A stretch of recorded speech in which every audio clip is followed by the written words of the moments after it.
அனைவருக்கும் வணக்கம். எல்லோருக்கும் பிடித்த நம் தென்னிந்திய பாரம்பரிய எண்ணெய் கத்திரிக்காய் குழம்பு எப்படி செய்கிறதுன்னு பார்க்கலாம் வாங்க.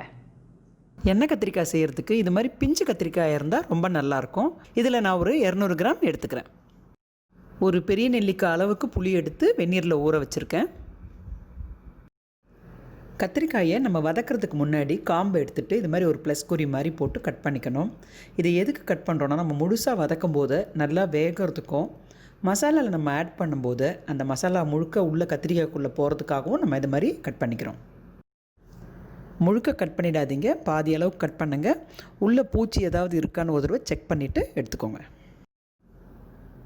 கடாயில் 2 டேபிள் ஸ்பூன் நல்லெண்ணெய் விட்டுக்கலாம். இதில் இப்போது கத்திரிக்காயை போட்டு நல்லா வதக்கிக்கலாம்.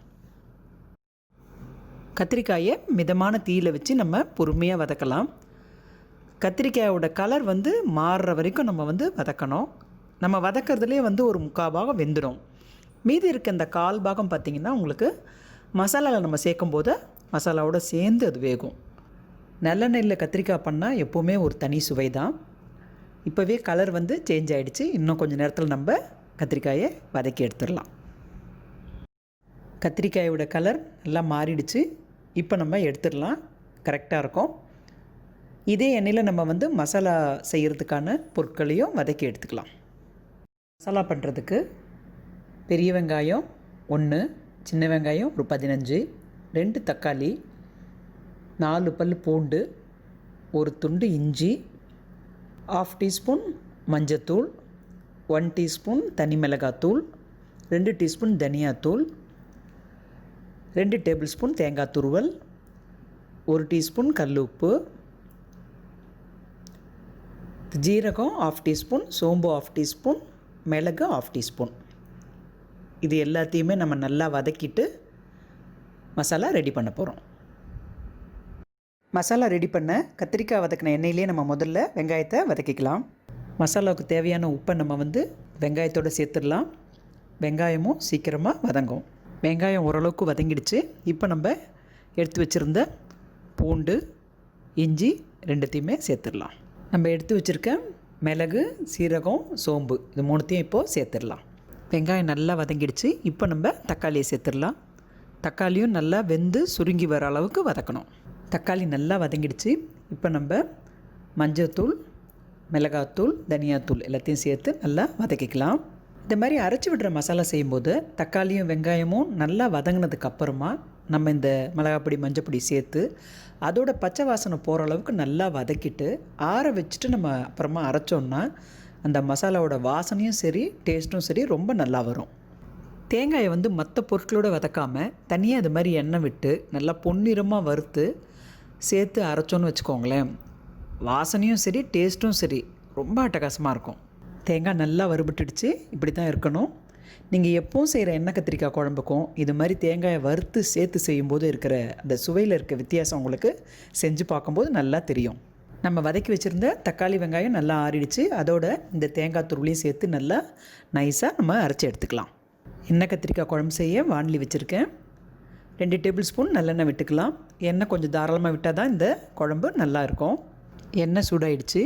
1/2 டீஸ்பூன் கடுகு, 1/4 டீஸ்பூன் வெந்தயம், 1/4 டீஸ்பூன் ஜீரகம், 1/4 டீஸ்பூன் உளுத்தம்பருப்பு சேர்த்துக்கலாம். இதோட ஒரு 5 சின்ன வெங்காயம், 3 பூண்டு 2த்தையுமே பொடியாக நறுக்கி வச்சுருக்கேன். அதையும் சேர்த்து வதக்கிக்கலாம். இந்த பூண்டு, சின்ன வெங்காயமாக பார்த்திங்கன்னா அந்த குழம்புக்கு நல்லா ஒரு மணத்தை கொடுக்கும். இதுவும் சின்ன வெங்காயம் வதக்கி சேர்க்கும்போது ரொம்ப நல்லாயிருக்கும் அந்த டேஸ்ட்டு. பூண்டையும் இந்த மாதிரி பொடியாக நறுக்கி சேர்க்கும்போது அதோட சுவையும் சேர்ந்து குழம்பு ஒரு நல்ல வாசனை கொடுக்கும். 4 காஞ்ச மிளகாய் அப்படியே முழுசாக சேர்த்துக்கலாம். இப்போ கருவேப்பிலை சேர்த்துக்கலாம். வெங்காயமும் பூண்டும் நல்லா பொன்னிறமாகிற வரைக்கும் நம்ம வதக்கணும். வெங்காயமும் பூண்டும் நல்லா பொன்னிறமாகிடுச்சு. இப்போ நம்ம அரைச்சி வச்சிருந்த மசாலாவை இதில் சேர்த்துடலாம். எண்ணெயோடு இந்த மசாலாவை நல்லா கலக்கி விட்டுடுங்க. 1 நிமிஷம் நம்ம பொறுமையாக இந்த மசாலாவை அப்படியே வதக்கணும். மசாலா எண்ணெயில் வதங்கினதில் நல்ல ஒரு வாசனை வந்துட்டுருக்கு. இதை லோ ஃப்ளேமில் வச்சு ஒரு 3 நிமிஷம் மூடி போட்டு நம்ம வேக வைக்கலாம். 3 நிமிஷம் ஆயிடுச்சு. திறந்து பார்த்துடலாம். மசாலா நல்லா சுருண்டு வந்திருக்கு. நல்லா வாசனையாக இருக்குது. இப்போ நம்ம அந்த கரைச்சி வச்சுருக்க புளி கரைசலை இதில் விட்டுடலாம். கொஞ்சம் வெல்லம் சேர்த்துக்கலாம். இந்த மாதிரி புளி சேர்த்து செய்கிற குழம்பு எதுவாக இருந்தாலுமே வெல்லம் சேர்க்கும்போது சுவை ரொம்ப அதிகரிக்கும். வெல்லம் வேணாங்கிறவங்க சேர்த்துக்க வேண்டாம். புளி தண்ணி சேர்த்ததுக்கப்புறமா கொஞ்சம் திக்காக இருக்குது. நம்ம இப்போ ஒரு அரை டம்ளர் தண்ணி சேர்த்துக்கலாம். புளியோட பச்சை வாசனை போகிற வரைக்கும் நம்ம இதை நல்லா மூடி போட்டு வேக வைக்கலாம். இந்த மாதிரி குழம்பு வகைகளை நம்ம கவனமாக பக்கத்தில் இருந்து செய்யணும்.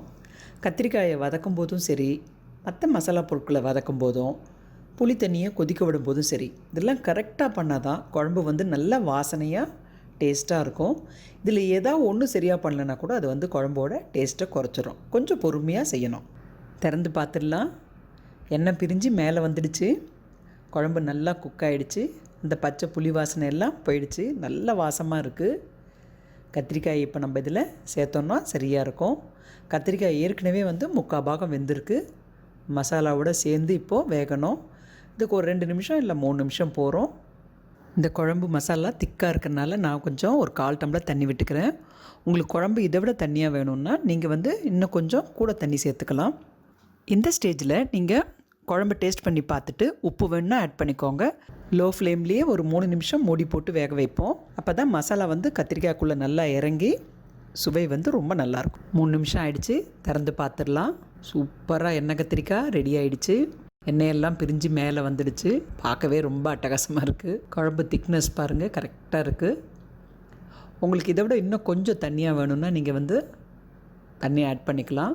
பட் இந்த கன்சிஸ்டன்சி தான் கரெக்டாக இருக்கும். சாதத்தில் பிசைஞ்சு சாப்பிட்றதுக்கு, சப்பாத்திக்கு தொட்டு சாப்பிட்றதுக்கு எல்லாத்துக்குமே இந்த திக்னஸ் நமக்கு கரெக்டாக இருக்கும். சுட சுட எண்ணெய் கத்திரிக்காய் குழம்பு ரெடி ஆகிடுச்சு. எண்ணெய் கத்திரிக்காய் குழம்பு ரெடி ஆகிடுச்சு. சாப்பிட்லாம் வாங்க.